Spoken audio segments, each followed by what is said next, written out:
So that's a good plan.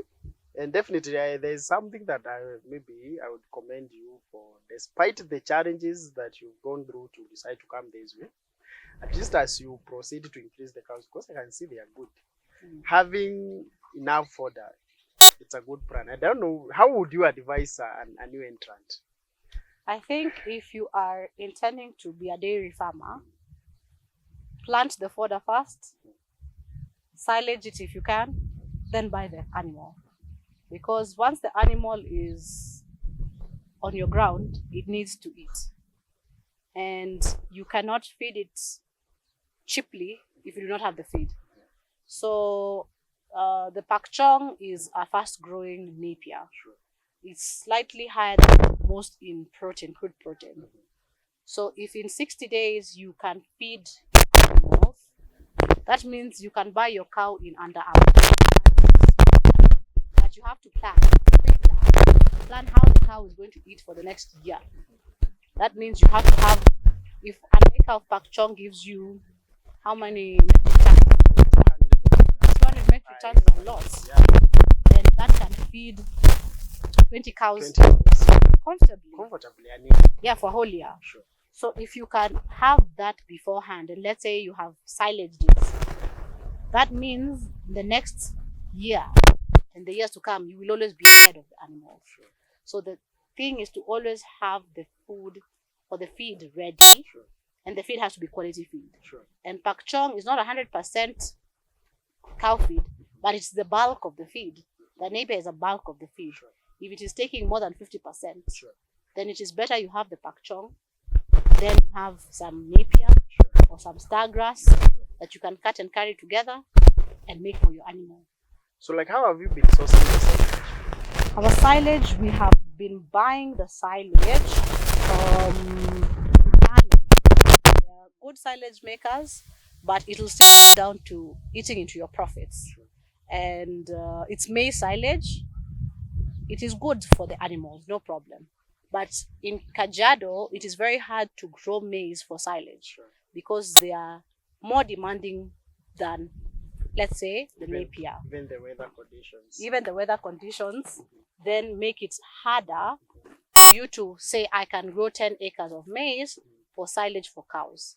Because you will still have to have the inputs of the water, the mbolea, the seed itself. It's easier to do it in Kitale, where everything is readily available. The weather. Yes. The So land. for people in Kajiado mainly, if those are the people who we are targeting, let's say for Pak Chong, then I would advocate to go the napier, super napier way. Sure.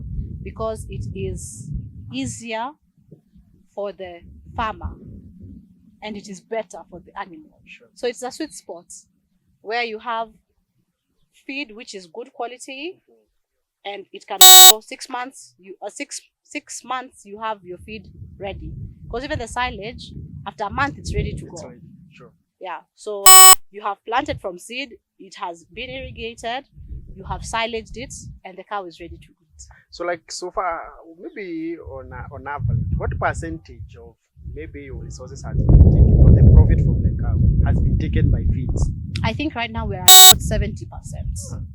Because if on a good times, climate times, we have now grass which they can graze on, but when we're having droughts, it goes up to 70%, and that is just on feed and maybe human resource.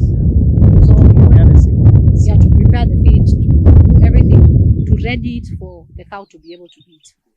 So we are trying to reduce that 70 or 60% to maybe at about 35%. Yes, Even if we settle at 40, sure. with the silage or with the super napier, then we have brought it down significantly. Sure.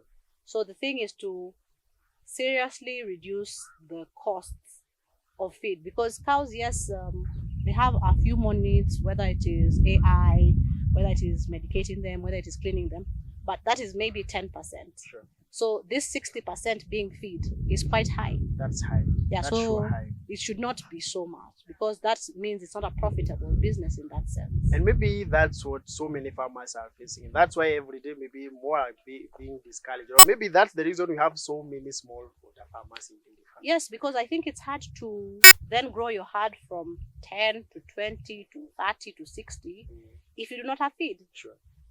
Where can you imagine buying a bale of hay, one bale, at 300 shillings? That's true. If your cow needs 3 bales to survive on one day, or to produce you that 40 liters one day, that means it's taking nearly 900. Exactly. That's too high. It's too high. That's too high. So even if you're selling the 40 liters at 50 shillings, half of it is already going to the feed, and that is just the feed itself. It's not transporting it to you. It's not the human resource making the feed. That's just on the feed itself minus anything else. So does that mean maybe what affects many farmers is failing to get records, such that they're just spending and they don't know how much is going out and coming in? And how have you been maneuvering around that? No, I think maybe that's true and false in the sense that most of our farmers in Kenya are above the age of 50 years old. So they have some savings somewhere. Yeah. They grew up with dairy, so they just keep holding out to the day that they will break even. But if you're a young farmer, the records or no records, you will just see that this is not breaking even. So I don't think it is the record keeping, it is the knowledge that we should seek, or the knowledge that should be dispensed more freely. So at no point should you be buying a cow and not understanding, how am I going to feed it? So if, let's say, you have 2 acres, if you have a cow, you should know I should be able to provide for the cow sufficient food before I buy the cow. So for dairy farming, I think what many farmers have been doing, and maybe what we should change, is the precursor should always be the feed. Always be prepared. And if Pak Chong is currently the most successful of the feed, in the terms of it might not be as nutritious or as palatable as maize, but it grows fast, it grows in most conditions without much need to baby it, then what its output for the animal is also high. So fine, maize can give you more, but the input is way higher. So that means, yes, that means the profit margins will still be less. Unless, again, you're in a region where these things are readily available. But in Kajiado, they might not be the same. Say Kajiado with and all other, maybe arid. Yeah, which Kenya, I think more than 50% of it is semi-arid.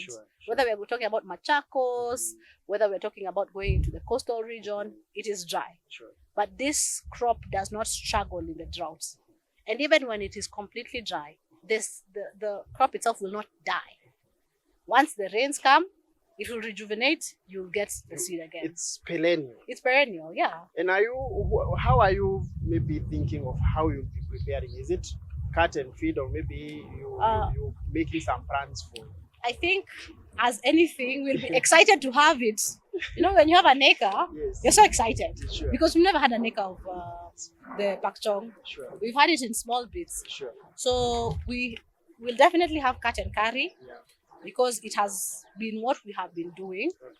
But we also intend to introduce silaging, because of course we understand the biology of silaging and the benefits it has on animals, because better fermentation helps in the gut.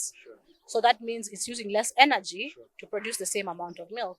So that means it doesn't have to eat as much to give you the same amount of milk. Give you the same value. Yeah, so if you were using 3 bales to get 40 liters, a bale being about 25 kilos, that gives you about 70 kilos. It's way better. Yeah, now your silage, over 25 or 30 kilo silage, will feed 1 cow comfortably. So I think there's that need to understand that the cut and carry works, it's okay, but definitely the workload is more, consistent workload. But if you have silage, you have workload once. So maybe if you silage a whole acre, you have feed for 3 months. So in 3 months, you don't need all the labor to carry it every Even day. if you're left alone, you can go and open your silage and feed your animals, and you know that they are well taken care of. Yeah. So if you can actually have another job. So the cows will just be what we like to call the side hustle.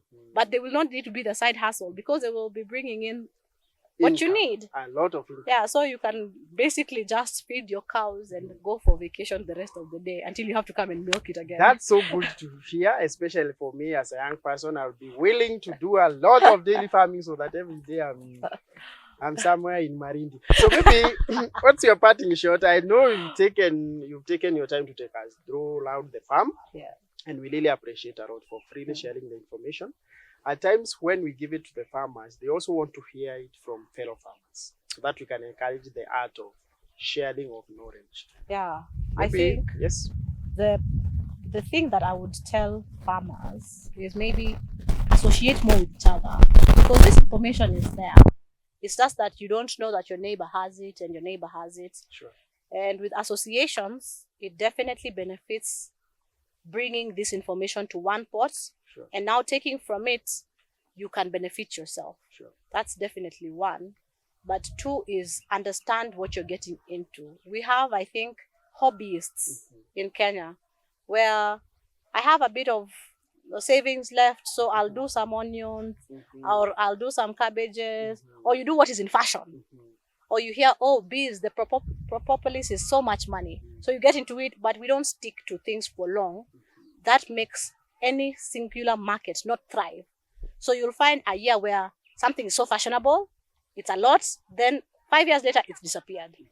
Then dairy farming, I think dairy farming, we've been lucky because it's such an old art, so it has maintained its value into the Kenyan market. But many other smaller niche markets are yo-yoed because of hobbyists. And there's nothing wrong with having a hobby. But I believe if we're to do farming seriously, that means you take your time, just like if you're going to your office. The farm is your office. You keep your books. You make sure that you know your input and your output. Then it will be easy to lobby for access. Sure. Because as long as we're doing it as a hobby, nobody takes you seriously because they don't see the financial gain. Sure.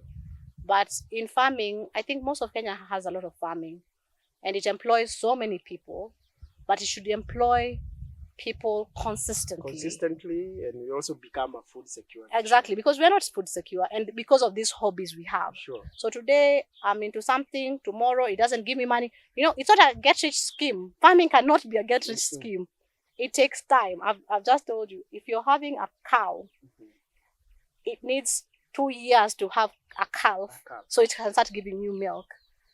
At the first calving, it will not give you the highest yield. So you have to wait for the second calving. That's already at 3 years end. So how do you have this as a hobby? It's not doable. It's not doable. It's not so we cannot, we have taken farming so lightly that we have stopped being a food secure nation because farms are everywhere. Right now we have access to all the information, but I think generally we don't have the patience anymore to see anything through or to keep on at it. Even when I'm telling you it's not profitable, but you have to keep understanding, how am I going to make it profitable? How will I join Kilimo Faida and tell them, come and show me how to plant this? I've been planting it, but then you realize, oh, I've not been planting it the correct way, or a way that will benefit me for a longer period. Sure. So get in touch with experts. And if you're afraid of experts, call a neighbor. Sure. I saw somebody in your shamba. What were you doing? And that's what I'm saying about association. Understand that knowledge of others can benefit you. So if you do that and then keep on at it, it might just, be what you need. But farming should not be a hobby. Nice. We need to make Kenya a food secure nation. That's amazing. So we appreciate so much for the final advice to fellow farmers so that they can know every day we say, ukulima ni faida. It must be a profitable venture. But remember, we've been told, you've shared the information that you must have patience. By the end of the day, we will all rejoice towards bank. Until next time, I was your host, coming from Kiselian, Kajiado County, with my amazing guest here. If you want to visit this place, first go to the comment section. Bye.